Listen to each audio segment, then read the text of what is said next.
सत श्री अकाल दोस्तों, मैं स्नेह चोपड़ा। स्वागत है आपका हमारे YouTube मंच पर। 22 जनवरी 2024 को अयोध्या में राम मंदिर का उद्घाटन होने जा रहा है। सबको बहुत बहुत बधाई और शुभकामनाएं इस अवसर के लिए, जिसका 500 सालों से संघर्ष चल रहा था, वो आज ये सपना पूरा होने जा रहा है। अब इसका श्रेय किसको जाता है ये हम नहीं कहेंगे, क्योंकि संघर्ष में बहुत सारे लोगों ने कुर्बानियां भी दी हैं, बहुत संघर्ष किया है। क्योंकि 500 सालों से राम मंदिर का जो कार्यक्रम था, जो राम मंदिर बनाने का, कि उसका उद्घाटन होना है, राम मंदिर बनना है। पहले बाबरी मस्जिद थी, बाबरी मस्जिद को तोड़ा गया क्योंकि वहां पे राम मंदिर होने के अवशेष मिले थे। तो ये जो सारी चीजें हैं, इससे लगता है कि आज इस खुशी का ठिकाना ही नहीं है, क्योंकि राम मंदिर का उद्घाटन 22 जनवरी को हो रहा है और इसमें देश की बड़ी बड़ी हस्तियां शामिल होंगी। अब ये मुहूर्त रामनवमी को भी हो सकता था, जब श्री राम जी का जन्म हुआ था, उस अवसर पर भी हो सकता था, परंतु ये जनवरी में किया जा रहा है। अब ये धर्म ग्रंथों के, शास्त्रों के अनुसार हो रहा है या नहीं, ये आज हर सोशल मीडिया पे, हर टीवी चैनल पे आप देख ही सकते हैं। क्योंकि जितने भी शीर्ष के चारों शंकराचार्य हैं, उन्होंने आने से मना कर दिया है, या यूं कहें कि उनको न्योता भी नहीं दिया गया है। इसका रीजन क्या है, इसका कारण क्या है कि वहां पर जो है, ये जो राम मंदिर का प्राण प्रतिष्ठा का, मंदिर बनाने का आयोजन चला है, ये सब सुप्रीम कोर्ट ने जब माना कि हाँ, ये राम लला की भूमि है, राम जन्मभूमि है, तो यहां पर मंदिर राम का ही होना चाहिए। जब सुप्रीम कोर्ट ने आदेश दिया तो पूरे देश में उत्साह का माहौल था। लेकिन ये किस काल में हुआ, ये मायने रखता है। ये मायने इसलिए रखता है क्योंकि ये मोदी सरकार के काल में हुआ, मौजूदा सरकार के काल में हुआ। अब हर चुनाव से पहले एक एजेंडा चाहिए होता है। 2014 में जब परिवर्तन आया तो देश को एक परिवर्तन की उम्मीद थी, चाहती थी, देश की एक चाहत थी कि परिवर्तन होना चाहिए, हमें इससे बेहतर कोई मिलना चाहिए जो देश को चलाए, आगे बढ़ाए। तो 2014 में मोदी जी की सरकार आई, बीजेपी। 2019 में वो सरकार जो 100% बीजेपी की थी, 2019 के आते आते वो डामाडोल होनी शुरू हो गई, क्योंकि बीच में कहीं नोटबंदी हुई तो कहीं कुछ। अब वोट लेने थे, जीतना था, तो कहीं पे गठबंधन हुए, तो कहीं पर अपनी मानसिकताओं के साथ, जनता की मानसिकताओं के साथ, सहानुभूति के साथ खेला गया, जैसा कि पुलवामा को लेकर। अब उसमें कुछ लोग हैं जो कहते हैं कि पुलवामा घटित हुआ था, और कुछ लोग कहते हैं कि वो घटित किया गया था। चुनावों के लिए सैनिकों की बलि दी गई थी। खैर, हम इस विषय में बात नहीं करेंगे, क्योंकि हम बात कर रहे हैं राम मंदिर के विषय में। अब राम मंदिर जो है, उसका उद्घाटन 22 जनवरी 2024 को किया जा रहा है, जिसमें चारों शंकराचार्यों ने मना कर दिया है आने से, क्योंकि उनका मानना है कि ये धर्म शास्त्रों के अनुसार नहीं हो रहा। वो कहते हैं कि जो शास्त्र हैं, उन्होंने हमें बताया कि राम कौन थे, उनकी शिक्षा पद्धति क्या थी, उनकी नीतियां क्या थी, उनकी रणनीतियां क्या थी, वो भगवान थे, क्या कुछ हुआ, वो हमें शास्त्रों ने बताया। क्योंकि 5000 पूर्व हम नहीं थे, हमारे पूर्वज थे जो हमें बताने के लिए रहे नहीं, लेकिन वो शास्त्र मौजूद हैं जिन्होंने हमें सब कुछ बताया। श्री राम से अवगत कराया। अपने धर्म गुरुओं के जरिए भी हम ये बातों को जानते हैं, क्योंकि वही शास्त्रों को पढ़ के उसी के अनुसार ये बताते हैं। अब जितने 4 पीठ हैं हमारे देश के अंदर, चारों पीठ के शंकराचार्य, जो उच्च पीठ, देश की सर्वोत्तम पीठ है, उन्होंने आने से इनकार कर दिया, या यूं कहें कि उन्हें इनविटेशन ही नहीं मिला, उन्हें निमंत्रण नहीं दिया गया, या फिर उन्होंने खुद ही दूरी बना ली। इसमें एक संपत राय, जो बीजेपी के पदाधिकारी हैं, महासचिव हैं राम मंदिर ट्रस्ट के, चंपत राय जी, उन्होंने बहुत सारे लोगों को न्योता दिया प्रेस कॉन्फ्रेंस करके, लेकिन न्योते के साथ साथ उन्होंने ये कहा कि हम निमंत्रण तो आपको दे रहे हैं, लेकिन आपको आना नहीं है। जैसे कि उन्होंने नाम लिया लाल कृष्ण आडवाणी जी का, जिनका बहुत ही संघर्ष रहा है राम मंदिर के लिए अयोध्या में। इसके साथ ही उन्होंने मुरली मनोहर जोशी, उनको भी कहा है कि आपको निमंत्रण तो दिया गया है, परंतु आइएगा मत। अब इसी बीच कांग्रेस ने भी एक, उनके जो प्रवक्ता हैं जयराम रमेश जी, उन्होंने कहा कि पिछले महीने कांग्रेस अध्यक्ष मल्लिकार्जुन खड़गे, कांग्रेस संसदीय दल की अध्यक्ष सोनिया गांधी और लोकसभा में कांग्रेस के नेता अधीर रंजन चौधरी को भी न्योता दिया था राम मंदिर के उद्घाटन समारोह में आने का, परंतु उन्होंने ये कहकर मना कर दिया कि ये करोड़ों हिंदुओं की भावनाओं के साथ खेला जा रहा है। यह मंदिर का निर्माण का जो उद्घाटन है, ये वो नहीं हो रहा, बल्कि ये एक चुनावी बिगुल है। ये जनता के लिए जो है, ये बीजेपी व आरएसएस का चुनावी आयोजन है। ये जनता के लिए नहीं है, हिंदुओं के लिए नहीं है, ये बीजेपी व आरएसएस का चुनावी आयोजन है। तो क्या वाकई ये चुनावी आयोजन है? इसको हम कैसे देखते हैं? चुनावी आयोजन का भाव क्या है कि जगह जगह अपनी पार्टी का प्रचार करना, जगह जगह खुद को ही दिखाना, जैसा कि हमारे प्रधानमंत्री जी करते आए हैं पिछले 10 वर्षों से। कैमरे के आगे खुद को ही रखना, किसी को आगे नहीं आने देना, और हर जगह अपना ही बोलबाला करवाना। ये हम देखते हैं काफी अरसे से। अब इस जो राम मंदिर में है, राम मंदिर के उद्घाटन में 25 राज्यों के अलग अलग फिल्मी कलाकारों को बुलाया गया है, और ध्यान रहे कि इसमें गोदी और मोदी मीडिया बुलाई गई है, जो दिन रात बीजेपी का, मोदी जी का गुणगान करती है।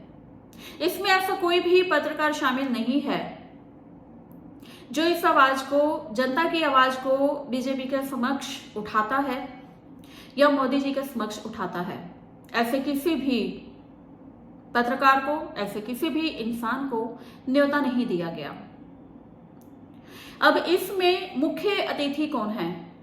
वो हमारे देश के प्रतिष्ठित व्यक्ति अडानी जी हैं, वो मुख्य अतिथि के रूप में। अब आप समझे कि जो कहा जा रहा है, आप देख रहे हैं कि गोदी मीडिया, मोदी मीडिया जो है दिन रात चैनलों पे, कल से ही अभी शुरू हो गया है, जैसे कि उनको सुपारी दी गई हो कांग्रेस के नाम की,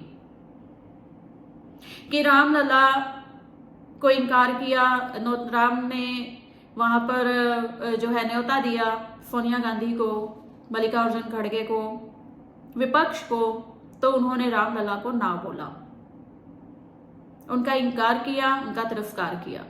ऐसा ही दिन रात गोदी मीडिया अपने चैनलों पर चला रही है। लेकिन ध्यान रहे, कांग्रेस क्यों नहीं आ रही, विपक्ष क्यों नहीं आ रहा, किसी भी विपक्ष का नेता वहां पर उपस्थित क्यों नहीं हो रहा है, सभी बहिष्कार क्यों कर रहे हैं? बहिष्कार से मेरा मतलब ऐसा नहीं है कि वो बिल्कुल ही नहीं जा रहे, वो या तो पहले जा रहे हैं या फिर वो 22 तारीख के बाद में जाएंगे। अगर मेरे बहिष्कार शब्द से आपको ठेस पहुंची हो तो मैं माफी मांगती हूं। लेकिन क्या आपको लगता है कि सोनिया गांधी अडानी जी के साथ वहां पर बैठेंगी, क्योंकि अडानी जी मुख्य अतिथि होंगे। तो सोनिया गांधी, कांग्रेस, मल्लिकार्जुन खड़गे जो हैं, क्या वहां पे उनको ताली बजाने के लिए बुलाया जा रहा है? ऐसा मैं इसलिए भी कह रही हूं क्योंकि एक शंकराचार्य ने यह भी कहा है, उन्होंने कहा है कि प्रधानमंत्री मोदी प्राण प्रतिष्ठा करेंगे। जो संतों महात्माओं का, शंकराचार्यों का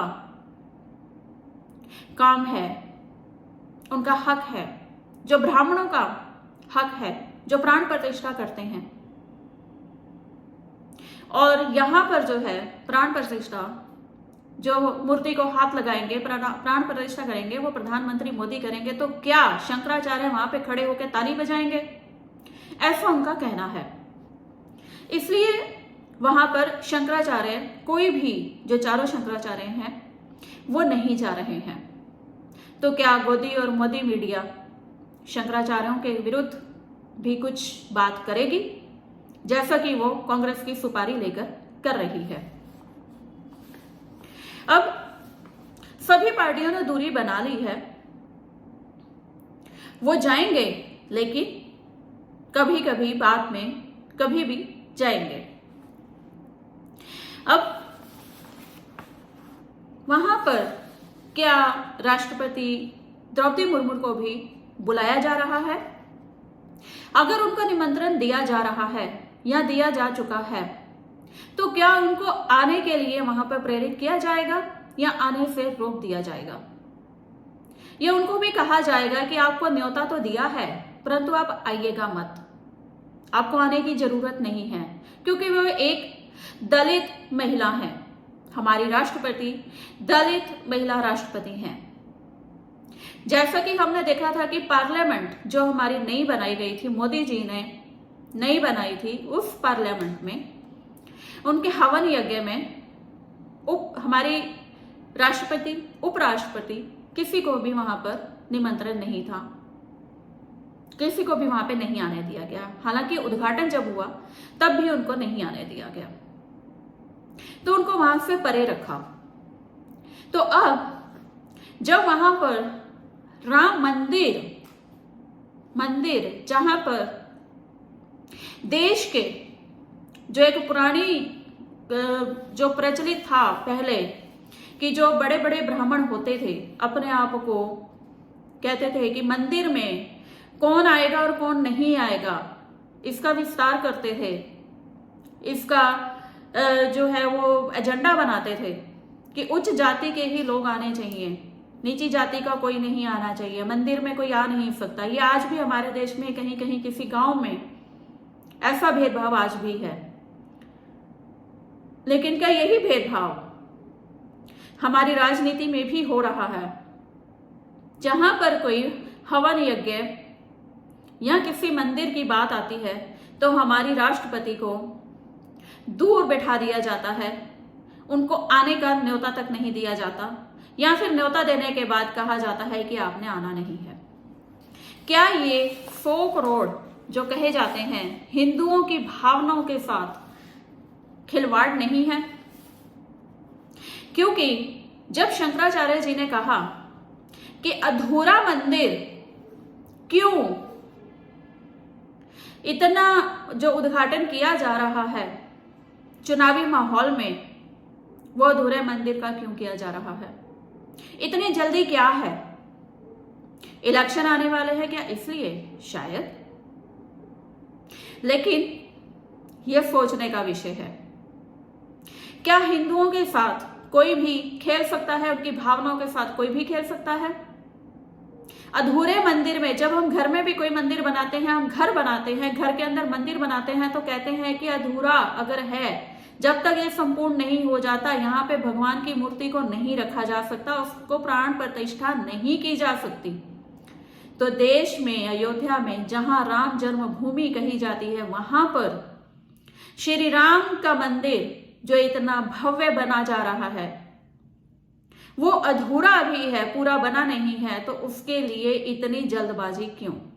उद्घाटन के लिए इतनी जल्दबाजी क्यों? क्यों जरूरी है? क्योंकि इलेक्शन आने वाले हैं, शायद इसलिए। पिछली बार जब 19 के चुनाव थे, 2019 के, तब पुलवामा था और इस बार जय श्री राम। और वहां पर भी जो संपत राय हैं, राम मंदिर ट्रस्ट के महासचिव, जब शंकराचार्य जी ने कहा कि हम नहीं आएंगे क्योंकि अधूरे मंदिर में प्राण प्रतिष्ठा करना गलत है, शास्त्रों के विरुद्ध है, तो संपत राय जी ने कहा कि यह तो रामानंद से जुड़े लोगों का है। क्या अब राम को भी अलग कर दिया गया है, बंटवारा कर दिया गया है? राम तो एक है पूरे देश में, पूरे विश्व में। जो दिल में बसे हैं राम, तो कौन निकाले? तो ये जो राम है, जो राम भगवान है, जो श्री राम है, जो हर कण कण में है, उसको राजनीति के चलते बंटवारा क्यों किया जा रहा है? जो शंकराचार्य हैं उनको ना बुलाकर और रामानंद से जुड़े लोगों का ही बताकर, जो रामानंद संप्रदाय से जुड़े लोगों का बताया जा रहा है, क्या यह राजनीति नहीं है? या वहां पर भी यही होना चाहिए कि जो मोदी जी हैं, चाहे वो एक ब्रिज बनता है, पुल बनता है, सड़क बनती है, शौचालय बनते हैं, वहां पर उद्घाटन करने चाहते हैं क्योंकि काम किसी ने भी किया हो, तस्वीर उनकी होनी चाहिए। तो राम मंदिर जो 500 वर्षों से स्ट्रगल करता रहा, संघर्ष करता रहा, बनने जा रहा है, तो अब मोदी जी वहां पर जाकर प्राण प्रतिष्ठा करेंगे। शंकराचार्य जो देश के धार्मिक गुरु हैं, जो धर्म गुरु हैं 4 पीठों के, वो नहीं होंगे, बाकी सब होंगे। विपक्ष नहीं होगा, बाकी सब होगा। जो पत्रकार जनता की आवाज उठाते हैं वो नहीं होंगे, परंतु गोदी मीडिया होगा। और न्योता चुनिंदा लोगों को दिया जा रहा है। ऐसा क्यों? सिर्फ उन्हीं लोगों को दिया जा रहा है, या तो वो डोनेशन दे रहे हैं, क्या ऐसा है? या फिर उनको पता है कि आने वाले इलेक्शनों में हमें इनकी जरूरत है। और एक बात और, अभी मैंने थोड़ी देर पहले पढ़ा कि 22 जनवरी के बाद मोदी जी ने ड्यूटी लगाई है हर विधायक की, हर सांसद की। जितने भी सांसद हैं, जितने भी विधायक हैं, वो 25-25 हजार लोगों को लेकर जाएंगे राम मंदिर के दर्शन कराने के लिए। उनकी ड्यूटी लगा दी गई है और ये 75 दिन से लेकर 90 दिन तक चलेगा। जैसा कि अमर उजाला में छपा है कि 90 दिन तक चलेगा।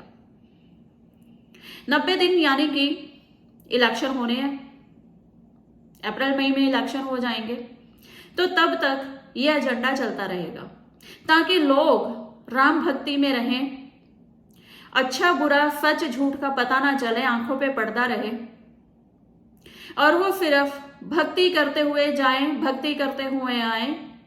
और जैसा कि एक राज्य में, कर्नाटक में, मोदी जी ने कहा था कि जय बजरंग बली कह के राम जो है बटन दबाना, चुनाव के समय में, वोट देते समय जय श्री राम अब कहेंगे क्योंकि अब चुनाव आने वाले हैं। तो अब जय श्री राम करते करते लोग अयोध्या जाएंगे, जय श्री राम करते करते अयोध्या से आएंगे, लेकिन घर में आके वो क्या खाएंगे, क्या कमाएंगे, क्या करेंगे, इसका आकलन नहीं है। और हो भी क्यों? क्योंकि 80 करोड़ जनता को मोदी जी फ्री में खाना दे रहे हैं। अब फ्री में सिलेंडर भी दिया जा रहा है जो गरीबी रेखा के नीचे हैं। तो लुभावनी रेवड़ियां अगर हम कहें तो वो दी जा रही हैं क्योंकि वोट लेने हैं। 1100 का सिलेंडर करने के बाद उसे 900 का कर देना जो 500 का था, यानी कि 500 का सिलेंडर 1100 में करके उसको 900 में करना, 400 का फिर भी मुनाफा हो रहा है। जो आटा, मैंने एक बार पहले भी वीडियो बनाई थी अपनी माया न्यूज नेटवर्क पर, उसमें मैंने पूछा था एक मंत्री जी से कि ये जो आटा मिल रहा है ये तो जो जानवर हैं वो भी नहीं खा रहे हैं। तो उनका कहना था कि ये तो प्रोटीन से भरा है, मिनरल्स हैं इसमें, तो मैंने पूछा था कि आपके घर में भी खाया जाता है, तो उन्होंने कहा कि नहीं, हमें जरूरत नहीं है। तो ये जो चीजें मिल रही हैं, जो फ्री का राशन मिल रहा है, वो कैसा मिल रहा है ये किसी से छुपा नहीं है, लेकिन राजनीति है, चलती है। और फ्री में खाना देकर, फ्री में सिलेंडर देकर, फ्री में 80 करोड़ लोगों को राशन देकर वोट तो मिल ही जाएगी। और जब ईवीएम है तो सब जय ही जय है, क्योंकि ईवीएम घोटाला भी सबके सामने है। किस तरीके से इलेक्शन किए जा रहे हैं देश के अंदर, कैसा खेल खेला जा रहा है, यह किसी से छुपा नहीं है। प्रशंसा बहुत है, पूरे वर्ल्ड में मोदी जी ने नाम कर दिया भारत का, प्रशंसा के काबिल भी है। लेकिन बनी हुई जो हमारी चीजें हैं, इंफ्रास्ट्रक्चर है, उसको बेच बेच कर, कहते हैं ना कि एक सुपूत होता है, कुपूत होता है। घर में अगर कोई प्रॉपर्टी बनाता है, घर का कोई सदस्य, तो उसकी वाहवाही होती है। लेकिन अगर बनी बनाई बाप दादा की प्रॉपर्टी को वो बेच देता है तो उसकी खूब जिल्लत होती है, नकारा कहा जाता है उसे। तो आज देश की प्रॉपर्टियों को बेच बेचकर जो वाहवाही लूटी जा रही है, जो हमारा कर्जा है वो 58 लाख करोड़ से 155 लाख करोड़ तक जा पहुंचा है, यानी कि 100 करोड़ से भी ज्यादा हमारे देश के ऊपर कर्जा हो चुका है। वाहवाही तो बनती है। मैं स्नेह चोपड़ा, धन्यवाद।